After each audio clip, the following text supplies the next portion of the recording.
Jóvenes de cuarto semestre, muy buenos días. Bienvenidos a su clase de Historia de México. Como recordarán, la clase pasada estábamos hablando acerca de las intervenciones extranjeras. Ya vimos las dos intervenciones o invasiones de Estados Unidos para con México. Hoy nos vamos a referir también a dos intervenciones que tuvo Francia para con México. La primera intervención francesa. A través del embajador francés en México, se llamaba de Faudis, o se apellidaba, los comerciantes franceses que vivían en México manifestaron una serie de reclamaciones por la forma en que eran tratados estos franceses en México, lo cual obviamente va a causar alarma en París y ese va a ser un buen pretexto. Entre las muchas reclamaciones se encontraba la de un señor de apellido Remontel, el cual era dueño de un restaurante en la calle de Tacubaya, donde algunos oficiales del presidente mexicano llamado Antonio López de Santana, en el año 1832 se habían comido unos pasteles sin pagarlos. De modo que exigía el señor Remontel una indemnización por la cantidad de 60,000 pesos. Por ello, a esta guerra se le va a llamar la Guerra de los Pasteles.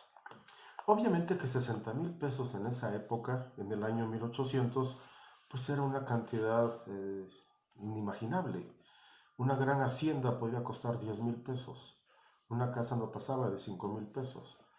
Y obviamente va a ser el pretexto ideal para que el ejército francés llegase a Veracruz, desembarcara y obviamente obligara a pagar al gobierno a los comerciantes en la cantidad que pedían. La segunda intervención francesa va por ese mismo estilo. Napoleón III, obviamente el nieto o bisnieto de Napoleón Bonaparte, estaba al mando del gobierno de Francia y había decidido frenar el expansionismo de Estados Unidos en México. Obviamente, la intención era intervenir en nuestro país pensando, obviamente, explotar las riquezas mineras que podía obtener en México para darle a Francia un nuevo esplendor y congraciarse con su pueblo, ya que pues el pueblo no lo quería mucho. Con este pretexto, para intervenir en Francia, entonces dijeron, pues México, págame lo que yo te he prestado.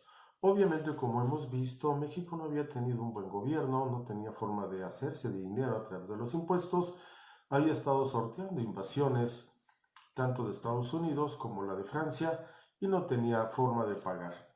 Entonces, Francia va a enviar unos barcos los cuales van a fondear y van a desembarcar en Veracruz. Al mando de este ejército de 6,500 franceses venía el general Lawrence. Y pues van a seguir el desembarco en Veracruz y van a caminar o a marchar hacia la Ciudad de México. Obviamente tenían que pasar entre otras ciudades, la principal era Puebla. En Puebla hay dos fuertes, uno se llama el fuerte de Loreto y otro es el fuerte de Guadalupe. A esta ciudad habían mandado a defender al general Ignacio Zaragoza, entonces lo planeó de tal manera que en dos ocasiones van a repeler el ataque de los franceses. Entre los que defendían esta ciudad habían personajes que posteriormente van a destacar. Uno es un oaxaqueño llamado Porfirio Díaz, otro era Miguel Negrete y el otro Felipe Berriozábal. Ellos obviamente van a ayudar al general Ignacio Zaragoza a seguir con la estrategia. Pero aparte del ejército mexicano, de los soldados mexicanos, habían fuerzas serranas, indígenas. Unos eran xochiapulcas y los otros se llamaban zacapuastlas, los cuales se unieron al ejército mexicano y van a derrotar al ejército francés. Cabe señalar que en esa época el ejército francés era uno de los más victoriosos, con más experiencia, con mejor armamento, y fueron derrotados por estas personas.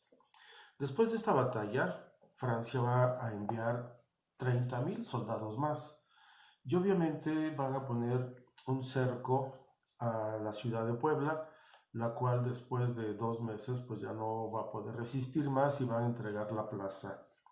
Finalmente, van a entrar a la Ciudad de México. Lo que cabe mencionar es que estaban defendiendo esta invasión. El presidente se llama Benito Juárez García, el cual era liberal.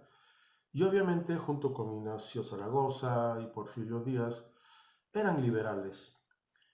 ¿A qué me refiero? En que los conservadores estaban apoyando esta invasión y la idea era precisamente convencer a alguien que viniera a gobernar el país. Y ese alguien va a ser precisamente Maximiliano de Habsburgo. Estaba en el linaje, en la Casa Real de Austria. Y entonces va a renunciar a sus derechos en Austria, lo van a convencer, eso lo vamos a ver en la próxima clase, para venir a gobernar a México. Gracias por su atención, no olviden sus evidencias.